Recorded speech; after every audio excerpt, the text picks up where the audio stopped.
you guys? I'm Robin, my husband, Victor. and we're up in the Sisters Wilderness, and we wanted to take an opportunity to talk about the value of play and how you can drink beer and lose weight. Because don't we all want to just drink beer and be able to stay lean? I know that's certainly appealing to a lot of you. Ironically, our beer wasn't cold anymore because our refrigerator doesn't stay cold. So we decided to do it with some wine because it's late in the day. And if you know me, come 3:30, we're done. We already did 2 hikes today. We're going to do this mountain biking trail that we're sitting on, but we're going to wait till morning to do it. But I wanted to go over a couple things, some myths that we catch people saying all the time, and such as like, well, can't I not drink beer? If I start training with you, are you going to take away my beer? No way. I will never take away your beer. I will take away your beer that has high fructose corn syrup. I'll take away drinking 3 beers, but I would never take away a beer. You should. In fact, I'm the first person who usually tells people, if you don't drink 1 glass at night, there's a reason. Or if you aren't losing weight, I'm going to maybe say you might need to drink that 1 glass at the end of the day of wine or beer because you need to be able to shut it down. And we're going to go over that. But one of the things, for me to save focus, I have to stay on my notes, so I apologize. We are big proponents of play. Now, we're not talking play like, oh, play is for kids. Like, we're talking like you need a sport. You need a reason to be on the gym. That's great if going to the gym is fun for you, but it's got to be about a bigger sense of purpose. Because if you go into the gym, I mean, how many HIIT workouts can you do before you start feeling overtrained? It's great to go into the gym and get stronger for your sports like we're going to talk about. It's great to go into the gym and do your prehab so that you aren't overtrained like Victor's going to talk about, or so that you're ready to go play. But there has to be this bigger purpose for your fitness besides just burning calories. That's dumb. You don't need to just go burn calories all day. So we want to get past this whole picture of that I need to do cardio and calorie counting is so important. That is not the big picture when it comes to being lean, being healthier, wellness. It's great, it's important, but it's a very small part, and that's what we pride ourselves in, is giving you a bigger picture. Getting that balance, right? Absolutely. So it's really important to create this playful life, is that you find some form of movement, not just entertainment, form of movement, that you lose yourself in, that you stop counting calories and you just enjoy. And like hiking today, hiking can be a great one, but again, for me, like hiking's not quite, we also need a challenging element. Hiking's not always challenging. I'm not having to improve my skills to get better at hiking. I might need to improve my aerobic conditioning, and then maybe I do need to go do that HIIT workout, right? But what we need to describe more of what that play element, that it has to be movement based, you lose yourself in it, and that you need to continually improve your skill. Yeah, you need to be able to have a challenge. I mean, and it varies for each person. I think of my grappling sports as very much as play. So when I go do jiu-jitsu, I definitely lose myself in time, and everything in my workouts is designed to make me better at that. And because of that, I have a focus on what my training should be, and I have a barometer of what my training should be. Oftentimes people get so tied up in like just mirror watching themselves or scale watching, and it really can mess with your hormones of day in and day out. All your goal is to lose weight, and long term you're going to continue to go to that well of like willpower and doing something you might not necessarily enjoy. You're going to come up empty, and you're not going to want to continue to work out. And I use this analogy, like sometimes when people are trying to get pregnant, they're always trying to get pregnant, and they can't, and for whatever reason, all of a sudden they stop trying to get pregnant, and guess what happens? Boom, right there. So there is, whether we can define it scientifically, there is this mind-body connection. So if you're constantly, I gotta lose weight, I can't eat that, your body's gonna resist. And so we're gonna talk about actually 5 big reasons why you might be killing yourself in the gym or in your sport, and you're not necessarily improving, or you're not feeling better, you're not looking better. You're not getting the results you're looking for. Absolutely, it comes down to results. So the first one, I always have to start with this myth. I'm too busy. I'm not buying it. You're not too busy. Okay. I might be too busy to put enough time into my blogging. I might be too busy to further my career, but you're not too busy to lose weight if you want to lose weight. So I always start with that one, is that, look, if you feel like you're too busy, it's not important to you. Busy is a choice. You have the same 168 hours that I have every week. Where you choose to spend them should be intentional. If you want to lose weight, it does take time. I'm not lying. It takes time, but it doesn't take as much. There's certain hacks you can, by having your pantry set up so that you're ready to go and you're making decent choices. Yeah. That's one of the ways. You get to the house and you haven't thought about any meal. You're like, I don't have good source food. I don't have a good fat choice. I have kids cereal though, and I'm really hungry. What choice are you gonna make? Yeah, and Victor's Workouts really does an amazing job designing workouts that are very short. I mean, some people are in and out of the gym in 20 minutes. In fact, it's like when we do online training, it's kind of nice because we don't feel tied to our hour. We can make the most efficient workout for people and be like, you only need 15 or 20 minutes today. And they're like, what? But it's really hard when people are used to like, or if they pay for an hour training session, really we're like, you only need to work out for 20 minutes. Let's just talk nutrition for a while. Especially with the goal, depending on the goal. Like, a lot of people feel they have to walk out of the gym with a just soaked t-shirt. Not necessarily. If you're working for pure strength and maybe you have your body weight exactly where you want, you're going to get in, you're going to warm up, you're going to hit your lifts, and you're going to get out. So it's really goal oriented, and getting people to understand what you need your body to do might be contrary to what you think you need to do. Right. And that's where I got to run an hour to lose weight. No, you don't.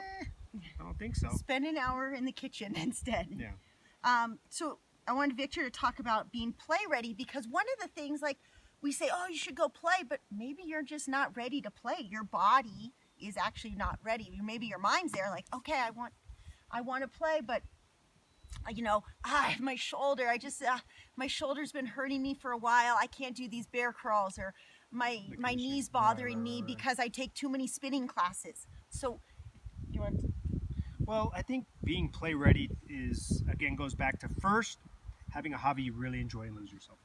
But then getting your body ready to do that and spending a little time understanding the injuries associated with your sport, and as well as the strength that you need. Now, for basic human strength and conditioning, I have measures that I'd like to have. Hey, you need to be able to do some push-ups, and you need to be able to possibly do some pull-ups depending on who you are, and you need to be able to do a certain amount of squats.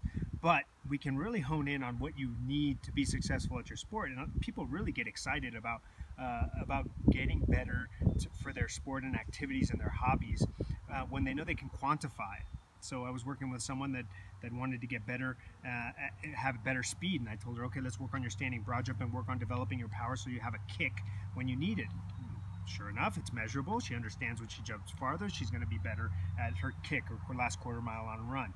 So I think that's an important element. The other important element is the injuries associated with the sport, and that comes in two parts: doing the exercises that condition the small muscle groups that are prone to injury, and then the mobility work to keep you flexible enough so that you can play that sport.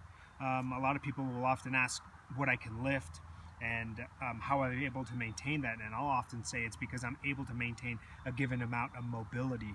I'm sitting here with my legs crossed, and that doesn't mean by any stretch of the imagination I'm hypermobile, but you do need some flexibility. I know quite a few guys struggle with just sitting on the floor in this position. So balancing rehabilitative exercise with mobility work, I think, is essential for anyone.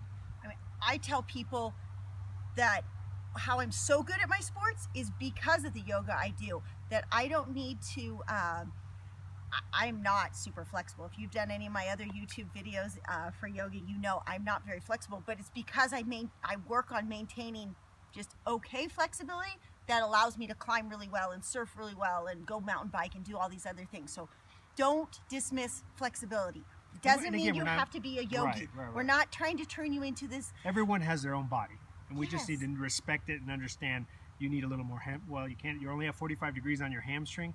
You probably need a little more mobility. You should be able to stand and touch your toes, bare minimum. I mean, from there, And then we have the other end. Some people are just too hypermobile, and then we need to bring up their strength. Strength to give us stability in the joint. If your excuse is, I can't do blank because my shoulder hurts, I need to go get a cortisone shot, there's another way. It's like, if the desire's there, if it's just easy and you're like, I don't really care, I'm good doing what I'm doing. I don't really like salad.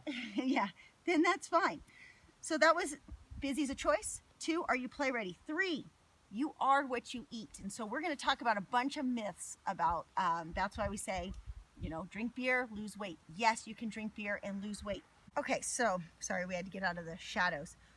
So we got busy as a choice, getting play ready. So prehab, you need to make sure all your joints move well and that you have enough strength to go out and play. So not just sweating, purpose behind your workouts. 3rd is, like we just talked about, you don't need to be a yogi, but you need to learn how to shut it down. I know a lot of clients I work with, because they go, so intense. If you have an intense job, you have kids, that's intense. And then you go work out really hard thinking like, I got to build up a big sweat. You're not decompressing enough. Hence why a lot of times I say you need that drink at the end of the day. And you need to find space and time in your life to breathe. So not only do I think it's the yoga, the stretching that allows me to play so well, and Victor will back this one, but it's the time spent breathing in a yoga class that makes my performance outside of the yoga class so good. Yeah, right? Absolutely. I think most people, a good indication of that is that the people that go all day, do a hard workout, and then all of a sudden they're like, I can't sleep. Wired and tired. And we do a lot of stuff about, a lot of clients we work with, it's just straight up starting with adrenal reboot or repair, just getting the adrenals to function properly. If you feel pretty fit, pretty in shape, your joints are moving, but you got this like layer of fat around your midsection that just won't go away, there's a good chance there's some adrenal issues there going on. And so we need to fine-tune your program and fine-tune your nutrition a little bit. It's about getting your hormones, right? It's all about hormones. All of this comes down to, you want to be lean. It's not drinking the beer, it's how the beer is affecting your hormones, or how the rest of your life is affecting the hormones are. your hormones and all those things. And it's all connected, but we can help make it simpler. yes, and that's why number 4 is that it's the food. It's not all calories are created equal. So like a big one, everyone's, gluten-free, I can't have gluten. There's a very good chance that you can't have gluten or dairy or caffeine or a bunch of these other factors. Meats.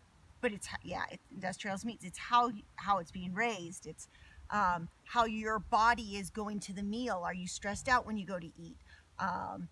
It's all these other factors.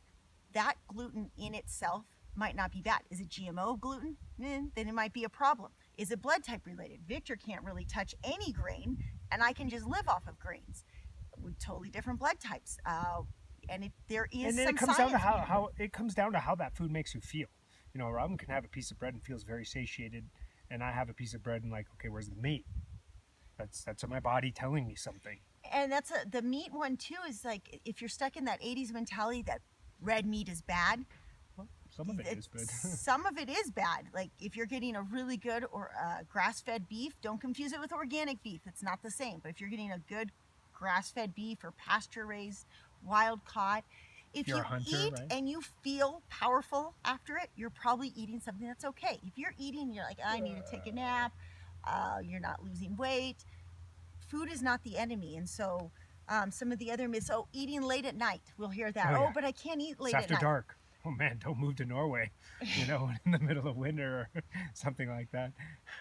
You want to make sure we're huge proponents of warrior style eating, but we can't give you warrior style eating until you're acting like a warrior in other elements of your life. And so warrior style is, we've pretty much had some almonds today. I've done at least 9 miles of hiking today, and we've had a few beef jerkies, a few almonds, some, I don't know, what else? That's about it. And then and a lot of coffee. Definitely a lot of coffee. Now we start with the wine. When I turn this off, it's game on. I'm going to be eating chips and salsa and chili. And I was hiding some artichokes so that you guys didn't finish them. I have a stash of food that I hide from the family because they eat it so fast. Food now, huh? But I don't eat until like 5:30 or 6 at night, and then I'll eat for 3 hours. And I probably eat over 2,000 calories over that time. but there's definitely some science behind it, and there's also the fact that I feel really good, so I know I'm on the right track. If you feel really good, then Great. shut off this video. Like if you're out there climbing 512 and you feel great, Mountain you're biking probably on awesome. something. You're lean. You're happy. You're good. Strong. But if you're like most people we see who are just like, I'm Looking trying for to get answers. by, but I'm trying to do the right thing. I'm working hard. I'm trying my best, but it's not working. I promise I can make it work. We can find a way for you. And so that's really the last one. Number 5 is intuitive training. Like it's not all about effort. It's not just about being disciplined. Okay, I know a lot of Victor says this one to me a lot. Like I'm working really hard. I'm trying my best. I'm doing, we're talking more about business and blogging and stuff. Like I'm working really hard. I'm like, it's not about working hard. It's about working smart. And we see it in the gym. We've, now that we aren't traveling as much, we've been in a couple of gyms and we see it. I'm like, wow, you guys are really working hard. And if you're having fun, that's great. But if you're not, if your purpose for coming in this gym door is to lose weight, look better, perform better, well, are you getting those results? And that's all it comes down to. It's Right. result driven. Yeah. So hope those 5 things Apply them. Listen to what they have. Share it with other people, because you're going to know someone who's been working out so hard, and maybe you're not. Maybe this is not for you. Maybe they're working out really hard, and you're like, nothing's happening, and they're just tired and injured. Light bulb. Tell them. I mean, we've got a lot of different resources too besides, our Nomads with a Purpose has a lot of stuff on the adventure and things to go do to find, because like Victor said earlier, you got to find that adventure first. You have to find that desire. There has to be a reason to get you to do all these other things Right. that we're saying. And then we have robinandvictor.com has our coaching on it. There's blogs there. And then I've got Playful Healthy Mama really nails down, like if you're a mom and you it's hard to balance all these, to balance your fitness and taking care of your kids and figuring out your own purpose. And it's there for, it's hard for you guys, for dads too, but that website has all that. On my email list, I take you through everything that I pretty much talked about. I'll take you through on my email list on Playful Healthy Mama, so we can work in there. If you're just like, I'm ready, especially dads, if you are ready, like, look, I have a hobby, I'm athletic, just give me that edge. Just tell me the You're ready hack for change. that I need. Tell me what to lift. Tell me what to not eat. I'm game. It works. That's and what it's Victor simple. specializes in, that. It works and it's simple, and you'd be surprised when you have a system behind you that's smart and thinking ahead. How most of my clients are like, that's it, that's all I have to do. I'm like, just leave it alone. Go spend some time, go and get your grocery shopping, get your lifts with the numbers I tell you, eat in a certain way, work your mobility, work your prehab, and it starts making progress. It's as simple as listening to someone who's been doing this for a long time. Come here. Oh no, she's gonna get caught. It's not a deer chasing her, it's her brother. All right, that's a wrap. It's time to eat.